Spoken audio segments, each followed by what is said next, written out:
नमस्ते दोस्तों, कैसे हैं आप। मैं Sujit Kumar incredible IAS academy में आपका हार्दिक स्वागत करता हूं। आज का वीडियो जो है बहुत ही स्पेशल होने वाला है। आज की वीडियो में कुछ अंधविश्वास जो कि आपके अंदर है, इतिहास विषय को लेकर है, उसी को पूरी तरीके से प्योर करने वाले हैं। एकदम पानी की तरह हो जाएगा, लेकिन तब जब आप वीडियो को शुरू से लेकर अंत तक देखिएगा। दोस्तों, हमारी संस्था सीओ सक्सेस है। जब मैं ऑफिस में बैठता हूं तो अक्सर जो है कुछ ऐसे प्रॉब्लम होता है, और स्पेशली उन लोगों को प्रॉब्लम होता है जो 10th कर रहे होते हैं, जो 12th कर रहे होते हो, जो ग्रेजुएशन के फर्स्ट ईयर, सेकेंड ईयर या फाइनल ईयर में होते हैं। वो बच्चे जब आके एडमिशन लेते हैं कि सुजीत सर मुझे सीओ सक्सेस में पढ़ना है, तो मैं सिंपल ये पूछता हूं कि आपका ऑप्शनल क्या है। तो ऑप्शन कई लोगों का तो क्लियर होता है कि सर मुझे ये ऑप्शनल, मुझे वो ऑप्शन करना है, तो कोई प्रॉब्लम नहीं होता है। लेकिन प्रॉब्लम वहां से शुरू हो जाता है, और इस वीडियो को बनाने के प्रति जो नजरिया है ये वहीं से निकल के आया है कि सुजीत सर ऑप्शनल अभी डिसाइड नहीं किए हैं, आप बता दीजिए कौन सा ऑप्शन ले। ऐसी कंडीशन में एक कहीं ना कहीं इंसानियत हमारे अंदर जग जाता है कि अगर मैं बताऊंगा तो सीधी सी बात है और सिंपल सी बात है, इतिहास को बताऊंगा, क्योंकि इससे हमें प्रॉफिट होने वाला है। रियली बताता हूं सामने आके। अगर मैं किसी दूसरे सब्जेक्ट में जाने नहीं दूंगा, लेकिन इसका एक और दूसरा पहलू है जो सत्य है, और वो सत्य यह है कि सुजीत सर किसी को नहीं बोले इतिहास लेने के लिए। कोई ये नहीं कह सकता है कि कोई स्टूडेंट मेरे पास में आया और उसने ये बताया मुझे ज्योग्राफी लेना है, मुझे हिंदी लिटरेचर लेना, मुझे सोशियोलॉजी लेना है, मुझे एंथ्रोपोलॉजी लेना है, मुझे एलएसडब्ल्यू लेना है, और सुजीत सर ने ये बताया कि नहीं तुम इतिहास लो। कभी किसी को नहीं किया हूं, कभी नहीं। लेकिन किसी ने यह बताया है कि मैं इतिहास लूंगा, तो मैंने उसे जाने भी नहीं दिया हूं।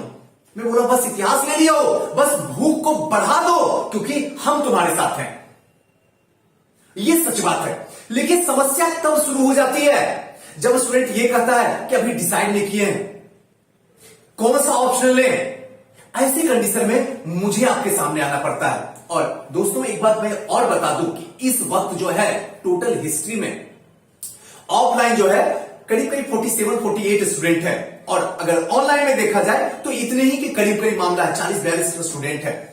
और ये सिर्फ आप ही लोगों की वजह से हुआ है, और ऊपर बैठा हुआ परमात्मा है, उन्हीं सब की वजह से होता है। और हमारे अंदर भूख तो इतिहास की है, नो डाउट। मैं तो चाहता हूं कि इतिहास को इस तरीके से पढ़ाऊं कि आपको मजा आ जाए इतिहास पढ़ने में, आपको लगे कि आज से पहले इतिहास कितना हार्ड था, लोगों ने किस तरीके से इतिहास का जो है रायता फैला के रखे हुए हैं।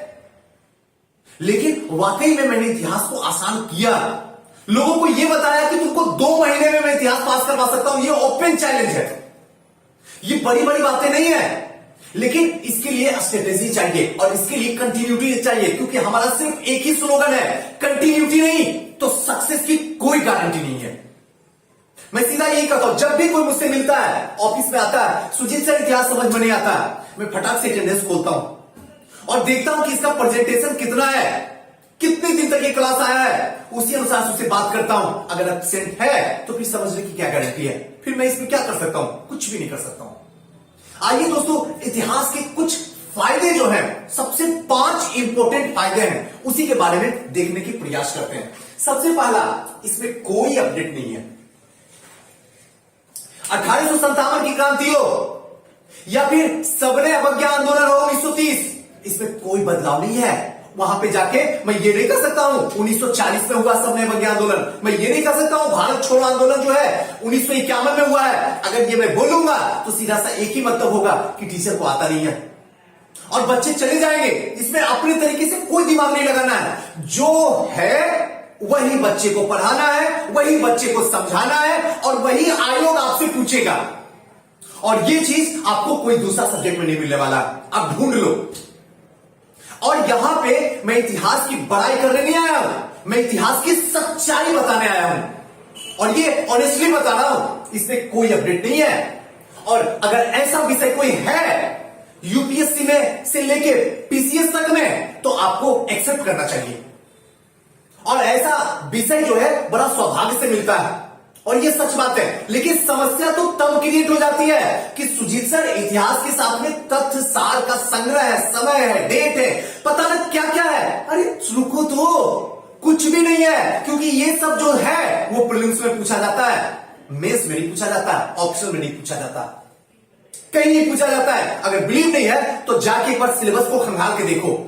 आपको खुद समझ में आ जाएगा। हाँ सुजीत सर, प्रीलिम्स में पूछा जाता है और प्रीलिम्स में आप दुनिया का कोई भी ऑप्शन लीजिएगा, आपको प्रीलिम्स में फाइट करना पड़ेगा।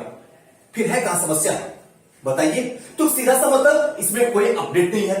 दूसरी बात है कि प्रीलिम्स में 35 नंबर और मुख्य परीक्षा में 118 नंबर पूछता है। यानी कि अगर इतिहास आपका ऑप्शनल है तो आपका बेनिफिट प्रीलिम्स में 35 नंबर का मामला और मेंस में जो है 118 नंबर का 6 क्वेश्चन पूछता है मेंस में, उसमें 3 का जवाब देना है।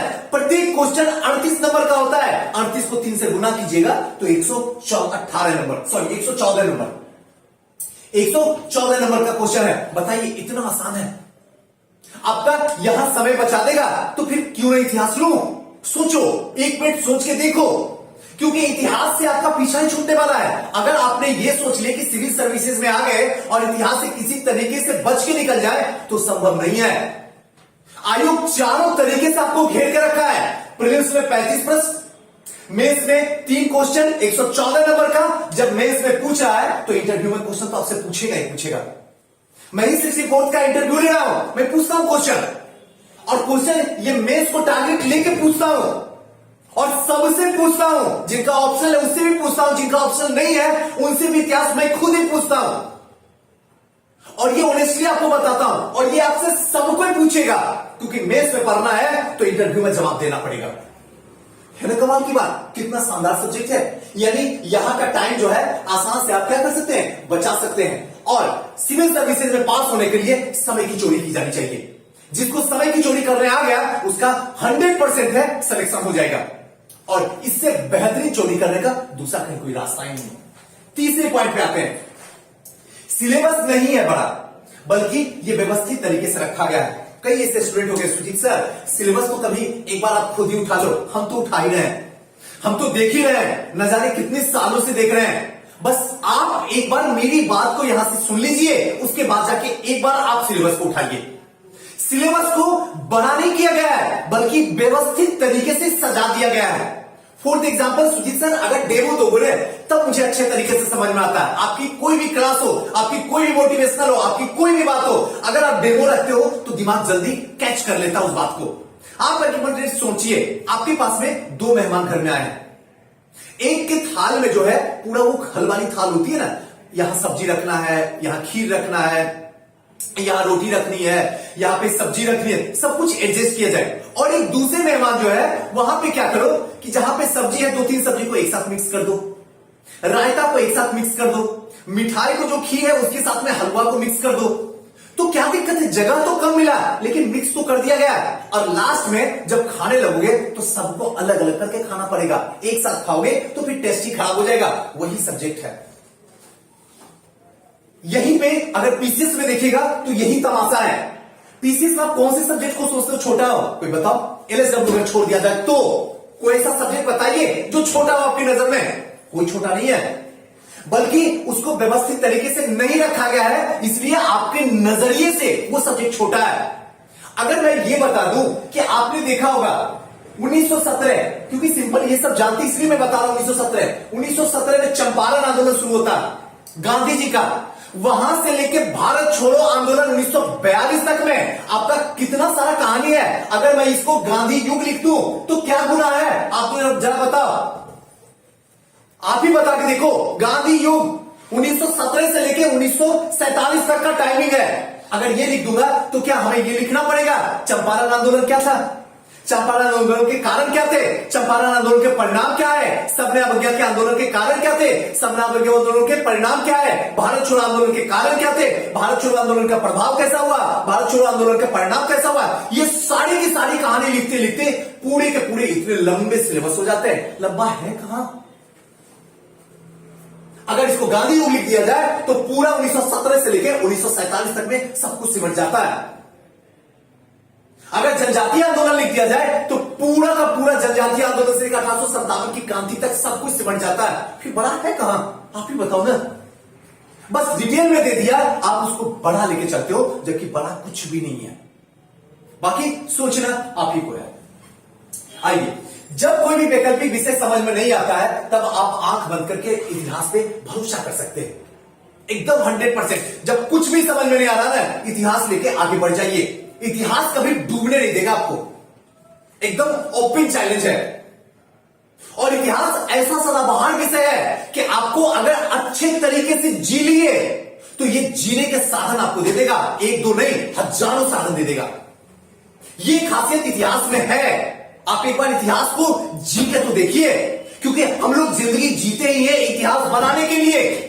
और इतिहास बनाने के लिए अगर जिंदगी जीनी है तो आपको इतिहास पढ़ना पड़ेगा, ऐसे इतिहास नहीं बन सकता है। और जब इतिहास को पढ़िएगा तभी आपका इतिहास बनेगा। और ऐसे कंडीशन में इतिहास एक सलाहविहार विषय है। अगर पीसीएस में अच्छे तरीके से तैयारी कर लिए तो वहां से एक दो चैप्टर आगे और पढ़ना होता है, जब जाके यूपीएससी में भी सेम टू सेम हो जाता है। ज्यादा एक्स्ट्रा ऑर्डिनरी करने की कोई जरूरत नहीं है। दुनिया में हर सब्जेक्ट को हटाया जा सकता है, दुनिया में हर सब्जेक्ट में बदलाव लाया जा सकता है, दुनिया में हर सब्जेक्ट में जुड़ाव लाया जा सकता है। इतिहास में कुछ नहीं किया जा सकता। ना तो इसको काटा जा सकता है, ना तो इसके अंदर जोड़ा जा सकता है, ना ही इसको घटाया जा सकता है और ना ही इसे हटाया जा सकता है। ये मैं नहीं कहता हूं, बल्कि ये आयोग कहता है और इतिहास विषय कहता है। तो आपके पास में एक बेस्ट ऑप्शन है। अगर आपको लगता है कि प्रथम प्रयास में पास करना सुजीत सर, इतिहास वैकल्पिक विषय ले लीजिए। ये सच बता रहा हूं। अगर आपको लग रहा है कि 10th कर रहे हैं सुजीत सर, कौन सा ऑप्शन ले, सोचना ही नहीं है, इतिहास ले लीजिए। अगर आपको लग रहा है कि ग्रेजुएशन में चले गए सुजीत सर, प्रेशर घर से बहुत ज्यादा है, ऐसे कंडीशन में मुझे किसी भी हालत में एसडीएम बनना है, तो इतिहास विषय ले लीजिए। कोई साथ दे या ना दे मुझे नहीं पता है, लेकिन मैं आपके साथ रहूंगा। मैं आपके अंदर इतिहास की इतनी भूख जगा दूंगा कि हार पार के आपको इतिहास में सिलेक्शन मिलेगा। लेकिन तब जब आप कंटिन्यूटी में रहिएगा, ऐसे कोई गारंटी नहीं लेने वाला हूं मैं। आप कंटिन्यूटी में रहिए, सक्सेस मिलेगी, आपको एकदम श्योर मिलेगी सक्सेस। बाकी सोचना आप ही को है। तो ऐसे कंडीशन में एक बेस्ट ऑप्शन है कि आप ले सकते हैं इस सब्जेक्ट को, इतिहास को। बाकी आप समझिए, प्रश्न की प्रकृति और अध्याय दोनों फिक्स है। 2 महीने में 66 चल रहा है, 2 महीने में विश्व इतिहास समाप्त। प्राचीन में एंट्री कर गए हैं। हम जब भी पढ़ाते हैं आपको सच्चाई बताते हैं। पहले अपनी बता दो, उसके बाद बता दो इसकी आयु की। मैं सिंपली आपको बताता हूं कि हम कोशिश करते हैं कि अपने बच्चे से यही कर रहे हैं कि आप विश्व इतिहास के 2 क्वेश्चन को लिखो, आधुनिक के 2 क्वेश्चन को मत लिखो, क्योंकि आधुनिक के 2 क्वेश्चन पूरी दुनिया लिखेगी। आप विश्व इतिहास के 2 क्वेश्चन लिखो, वहीं से सिलेक्शन तय हो जाएगा। और जिसने ये बताया कि इतिहास में नंबर नहीं उठता है, उसको दिखाओ कि इतिहास में नंबर उठता है। लेकिन कैसे? जब आप ऐसे पढ़ोगे। उधर अगर लिखने का मिडाइवल और एंशिएंट में, तो मैं सीधा कहता हूं एंशिएंट से लिखो, क्योंकि एंशिएंट से ज्यादा बेहतरीन ऑप्शन होता है जिसमें पूरे तरीके से डिटेल से लिख सकते हो। तो अभी जो है एंशिएंट की क्लास स्टार्ट है और सब में फिक्स है कि कौन सी प्रकृति क्या क्वेश्चन की, बस वही वाली जो स्टार्टिंग से करते हुए आ रही। क्या कारण है, क्या परिणाम है, एक दूसरे के साथ में जोड़ने का है, इसके सिवाय कुछ नहीं है। और ये भी फिक्स होता है कि कौन कौन से चैप्टर से पूछा जाएगा क्वेश्चन। 4th एग्जाम्पल विश्व इतिहास में बताते हैं आपको, बाकी तो सब आपको समझ में आता है। विश्व इतिहास सबसे बड़ी समस्या होती है। और आज भी पूरे पटना में ओपन चैलेंज देता हूं, मैं विश्व इतिहास से ही क्लास शुरू करवाता हूं। इसके पिछले सेक्शन भी मैंने विश्व इतिहास, उसके पिछले सेक्शन में विश्व इतिहास, और इस बार भी विश्व इतिहास से क्लास स्टार्ट करवाया हूं, क्योंकि मुझे पता होता है कि विश्व इतिहास जो है कहीं न कहीं लोगों के अंदर अंधविश्वास होता है। अगर विश्व इतिहास के अंधविश्वास को मैं दूर कर दूंगा तो इतिहास जो है बच्चों का खेल है। और अब अगर आप मेरी क्लास में आइएगा तो आप बच्चों से पूछिएगा, तो बच्चा ओपन चैलेंज में देता हूं कि बच्चा कहेगा सच में विश्व इतिहास सबसे आसान है। लेकिन तब जब आप मेरे साथ चलिएगा। यहां पे अगर विश्व इतिहास की बात करें तो विश्व इतिहास में फिक्स है कहां से क्वेश्चन आएगा। 2 क्वेश्चन हमें सॉल्व करना है, या तो पुनर्जागरण से आए, या फिर धर्म सुधार आंदोलन से आए, या फिर सामंतवाद से आए। इस तीनों में एक क्वेश्चन को फंसना ही फंसना है। तो दूसरा क्वेश्चन सुजीत सर कहां से फंसेगा? दूसरा क्वेश्चन या तो अमेरिकी क्रांति से आए, या तो फ्रांस की क्रांति से आए। इस दोनों में कहीं कहीं से एक क्वेश्चन आएगा। बचा तीसरा क्वेश्चन सुजीत सर, तीसरा क्वेश्चन कहां से आएगा? तीसरा क्वेश्चन या तो औद्योगिक क्रांति से पूछ दे, या फिर जर्मनी या फिर इटली के एकीकरण से पूछ दे, या फिर तीसरा जो है आपका अगर पूछेगा तो मान के चलिए प्रथम विश्व युद्ध में वहां से एक क्वेश्चन पूछ दे, लेकिन यहीं से इर्द गिर्द में क्वेश्चन पूछेगा। 3 क्वेश्चन फिक्स है। इतना चैप्टर पढ़ लीजिए, उसी के इर्द गिर्द क्वेश्चन आएगा। हमें बनाना सिर्फ 2 है, सिर्फ 2 है। तो बड़ा आसान है इतिहास, फिर सोचने की कोई जरूरत नहीं है। आपके पास में एक ऑप्शन है जो कि इतिहास आप ले सकते हैं। दोस्तों अगर कोई भी कंफ्यूजन हो, किसी भी तरीके का कोई भी डाउट हो, तो हमारा ये जो नंबर आपको डिस्प्ले हो रहा है 9015148776 इस पे व्हाट्सएप कर सकते हैं, और ऊपर का नंबर 9334710148 पे आप कॉल कर से हमसे बात कर सकते हैं, या किसी भी तरीके से हो। इसका इस टाइम जो है बैच जो चल रहा है वो एंशिएंट इंडिया, प्राचीन भारत से क्लास स्टार्ट है। अगर ज्वाइन करना चाहते हैं तो आप इस नंबर पे कॉल कीजिए 9334710148 पे। दोस्तों कैसा लगा ये वीडियो हमें कमेंट करके बताइएगा, कोई डाउट हो तब बताइएगा, आप मैसेज कीजिए, जो भी कीजिए मैं आपके लिए हमेशा तैयार रहूंगा। थैंक यू, नमस्कार।